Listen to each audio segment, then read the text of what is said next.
At the end of Jujutsu Kaisen, only one of these four will survive, or only one of these four will actually die. So let's talk about what the possibilities are after chapter 267. Now, for anybody who's not familiar with this quote, this comes straight from Gege Akutami himself at Jump Festa from a few years back. He says that that is how Jujutsu Kaisen will end, with either one dying or only one living. So now, in light of Nobara's glorious return in chapter 267, what does that mean for these scenarios? Because previously, it was really looking like the only one would survive situation. But now, with her back, Megumi seemingly gripping to life, and Yuji still kicking as well, it appears as if we might be heading toward the only one will die scenario instead. Now, in this case, I think the most obvious outcome, and also honestly the happiest ending for JJK, would be if Gojo was the one to pass away and the three students got to live. However, I don't think it's that clean cut, because let's just take a look at all three of these. Nobara is clearly safe now, in my opinion. For one, she just got brought back. I don't think Gege would then immediately take her out in these final 4 chapters. Plus, she is at the Shiromaru Dam right now, damaging that last finger, which is a 3-hour drive away from where the fight with Sukuna is going on. So she's pretty safe. Next, Megumi was just in the depths of despair, right? He had given up, had lost the will to live.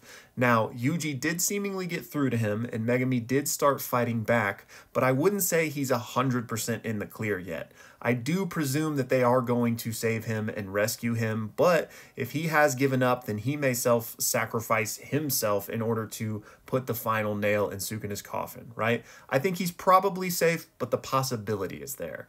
And then finally, Yuji is the one that I think has the most death flags, right? His entire purpose in this manga has been to be this self-sacrificial lamb that will rid the world of Sukuna by consuming the fingers and then being executed, right? Now, clearly, his friends, and Gojo especially, didn't want that to happen and were going to try and prevent it, but Yuji himself may take on that burden to truly rid the world of Sukuna by, being that sacrifice. And I, for one, have always felt like the manga will end with Yuji making some sort of play like that and ridding the world of Sukuna. Now, it is possible that that won't happen and they figure out another way to seal or rid the world of Sukuna, but that's never existed before now. It always seemed to be that some vessel would need to be executed to take him out.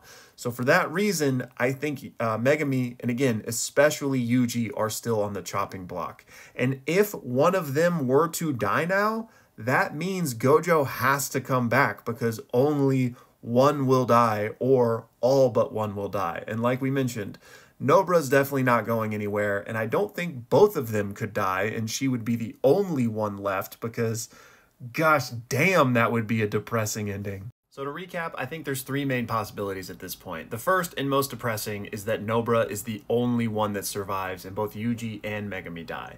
The second is that either Yuji or Megumi dies and Gojo comes back. And the third is that all of the students live, Gojo is the one to die, but in that case, how are we getting rid of Sukuna? So I'm interested to hear y'all's thoughts, and it is always possible that Gege has moved away from his prediction, or not prediction, from his statement from a few years ago. Maybe he's no longer ending JJK by that rule. In any case, y'all, we've only got 4 chapters left to find out, so let me know your thoughts, and thank you so much for watching.